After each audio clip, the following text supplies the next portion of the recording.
Hi students, चलिए आज आप लोग को हम बताने जा रहे हैं cube root of perfect square number.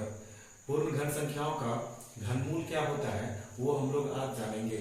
और इसके लिए सबसे पहले आपको जो जानना जरूरी है वो चीज हम आपको दिखाने जा रहे हैं। तो चलिए देखिए, वो चीज है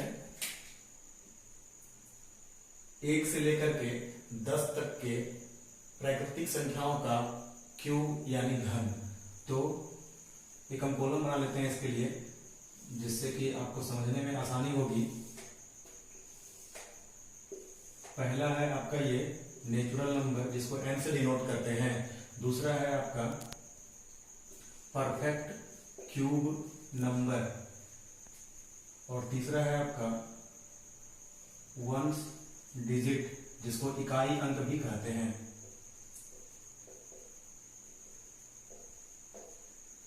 ये आपका परफेक्ट क्यूब नंबर है, परफेक्ट क्यूब नंबर। n आपका है नेचुरल नंबर, प्राकृतिक संख्या। n को प्राकृतिक संख्या कहते हैं। तो प्राकृतिक संख्या शुरू होता है 1 से। 1 2, तो 1 का क्यूब हो जाएगा 1, 1 का क्यूब 1 हो जाएगा। 2 का क्यूब हो जाएगा 8, 3 का क्यूब हो जाएगा 27, 4 का क्यूब हो जाएगा 64, 5 का क्यूब हो जाएगा 125, 6 का क्यूब हो जाएगा 216, 7 का क्यूब हो जाएगा 343, 8 का क्यूब हो जाएगा 512, 9 का क्यूब 729 और 10 का क्यूब होगा 1000। तो दोस्तों, आपने देखा कि किस तरह से हम क्यूब निकालते हैं। ये बड़ा आसान है। आप 1 को 3 बार 1 से गुना करेंगे, 1 आएगा। 2 को 3 बार 2 से गुना करेंगे, 8 आएगा। इस तरह से गुना करके आप परफेक्ट क्यूब नंबर, पूर्ण घन संख्या निकाल सकते हैं। तो चलिए अब हम लोग इकाई अंक की ओर बढ़ते हैं। तो इकाई अंक निकालने के लिए कुछ नहीं करना पड़ता है, केवल आपको इकाई प्लेस का अंक देखना पड़ता है। तो यहाँ पे आप 1, इसका इकाई अंक 1 होगा। ये यहाँ पे 2 का क्यूब 8 है, तो इकाई अंक आपका 8 होगा। यहां से देख के लिखते हैं। 3 का क्यूब 27 है, इकाई अंक आपका 7 हो गया। 4 में इकाई अंक हो गया 4, इसका इकाई अंक 5 हो गया। इकाई अंक 6 हो गया, इकाई अंक 3 हो गया, इकाई अंक 2 हो गया, इकाई अंक 9 हो गया, और वंस डिजिट 0 हो गया। तो यहां से आपने देख लिया कि किस तरह से हम इकाई अंक निकालते हैं। अब यहाँ पे देखिए 1 का इकाई अंक 1 है, तो इसको आगे में कोई जरूरत ही नहीं है। तो यहाँ पे सेम इकाई अंक हो रहा है, सेम डिजिट है। तो सेम डिजिट वाले नंबर कौन कौन है? एक 1 है, फिर एक आपका 4 है, क्योंकि 4 का इकाई अंक भी 4 है। 5 है, 5 का इकाई अंक भी 5 है। 6 भी है, उसके बाद 9 भी है। तो ये जो स्टार लगा दिए हैं, ये स्टार वाले वैसे अंक हैं जिसका इकाई अंक सेम है। आपको यहाँ पे याद रखने का जरूरत ही नहीं है। 1 का इकाई अंक 1 है, 2 का इकाई अंक सेम नहीं है, 4 का इकाई अंक 4 है। तो 1 4 5 6 और 9 का इकाई अंक सेम है। बाकी जो नंबर बचते हैं उसका इकाई अंक निकालने के लिए आपको कोई झंझट की आवश्यकता नहीं है। आपको क्या करना है, 2 का इकाई अंक 8 है, ये दोनों का सम जो है वो 10 होगा। आप 3 का इकाई अंक निकालेंगे तो 10 में 3 घटाइए 7 होगा। 7 का इकाई अंक 10 में 7 घटाइए 3 होगा। 10 में 8 घटाइए 2 होगा। तो इस तरह से इकाई अंक भी आप देख लिए। यहां से अगर आप देखिएगा तो ये 0 का इकाई अंक भी 0 है।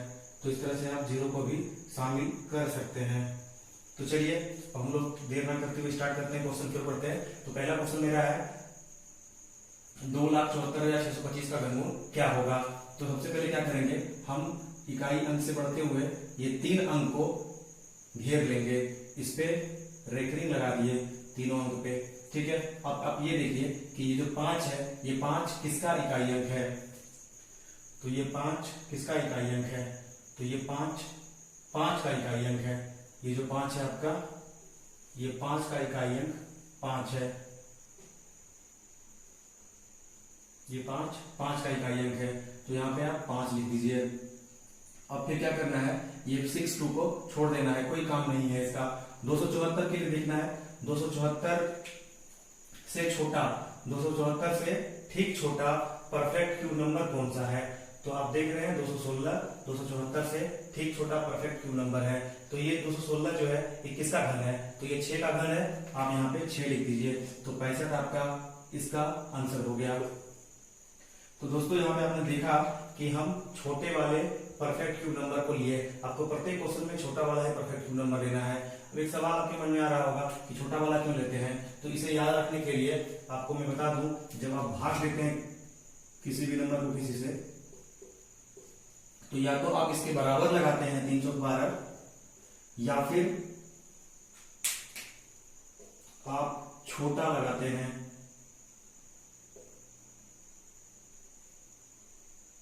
3 छक 18, नहीं लगेगा क्योंकि बड़ा हो गया ये नहीं, तो यहाँ पे 3 पचे 15।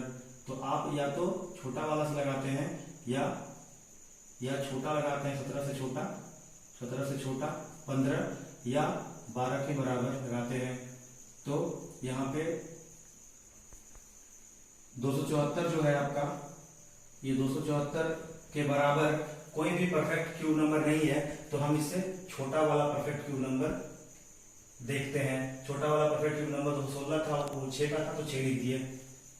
अगर यहाँ पे कोई परफेक्ट क्यूब नंबर रहेगा तो हम वही लिख देंगे, उसी का देखेंगे। तो यहाँ पे देखिए, इसमें हम लोग इकाई अंक से लगाएंगे। तो यहाँ पे 3 है, तो 3 किसका है, तो भाई 3 7 का है। 3 किसका है, 3 यहाँ पे देखिए, यहाँ पे ये 3 जो है ये 3 7 का है, तो 7 लिख दीजिए।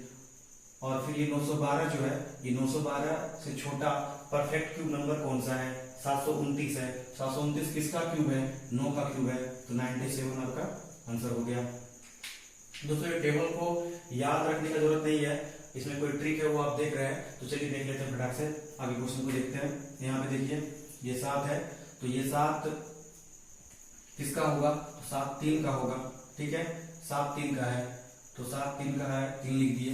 ये 7 किसका है, 3 का है। अब फिर यहाँ बचता है 12, तो ये 12 से छोटा परफेक्ट क्यूब नंबर कौन सा है, तो ये 12 से छोटा 8 है, तो 8 किसका है, 2 का है, तो 23 आपका आंसर हो गया। यहाँ पे देखिए 3 किसका है, 7 का होगा, 7 लिखिए। 300 से छोटा कौन सा है, 300 से छोटा आपका 216 है, तो 6 का है, तो ये हो गया आपका आंसर। यहाँ पे देखिए 7 किसका है, 7 आपका 3 का है। फिर ये 804 से छोटा कौन सा है, ये आपका 729 है, 9 का, तो 9 लिख दीजिए, ये आंसर हो गया।